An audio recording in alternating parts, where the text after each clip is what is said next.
मैं भरत कुमार राय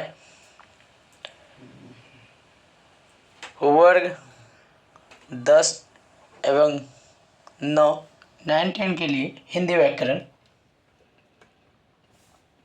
चलते हैं हम लोग पहली भाषा पर बात करते हैं। हिंदी व्याकरण की भाषा अनुवाद पर बात करते हैं हम लोग।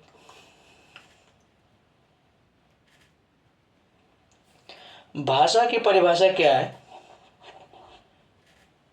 जिसके द्वारा मनुष्य अपने विचारों को लिखकर, बोलकर अपनी मन की बातें व्यक्त करता है, उसे भाषा कहते हैं। एक व्यक्ति दूसरे व्यक्ति के मन की बात को समझता है और दूसरा व्यक्ति पहला व्यक्ति के मन की बात को समझता है, इसे हम लोग भाषा कहते हैं। जो एक भाषा के आदान प्रदान होती है। दूसरी शब्द में कहता है कि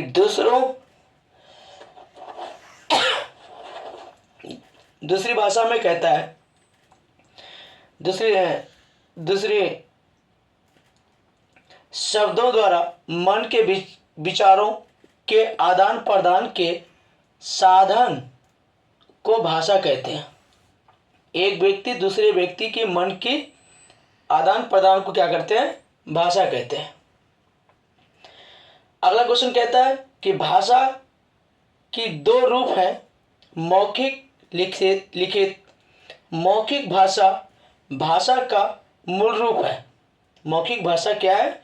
भाषा का मूल रूप है। अगला क्वेश्चन कह रहा है कि व्याकरण की परिभाषा क्या है? व्याकरण उस शास्त्र को कहते हैं, यानी व्याकरण उस बुक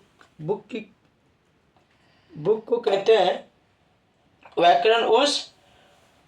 व्याकरण की परिभाषा में कहते हैं कि व्याकरण उस शास्त्र को कहते हैं जिसके पढ़ने से मनुष्य किसी भाषा को शुद्ध लिखना बोलना सीखता है।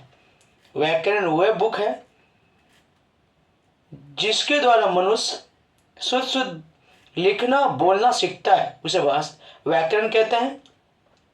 अगला क्वेश्चन कह रहा है कि व्याकरण के 3 खंड होते हैं, वर्ण विचार, शब्द विचार, वाक्य विचार। इसकी परिभाषा हम अगले वीडियो में देंगे।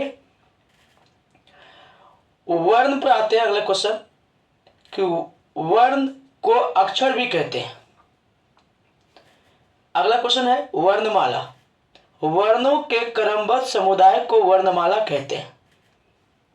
जैसे हमारी हिंदी में वो आ से लेकर शुरू होती है, अक्षर और ज्ञा तक समाप्त होती है। इन सभी अक्षरों को वर्णमाला के समुदाय में रखते हैं। मूलतः आधुनिक हिंदी में वर्णमाला 52 है। कितने हैं भाई? 52। अगला क्वेश्चन कह रहा है कि वर्ण के भेद 2 हैं, स्वर वर्ण और व्यंजन वर्ण। क्या है? स्वर वर्ण और व्यंजन वर्ण।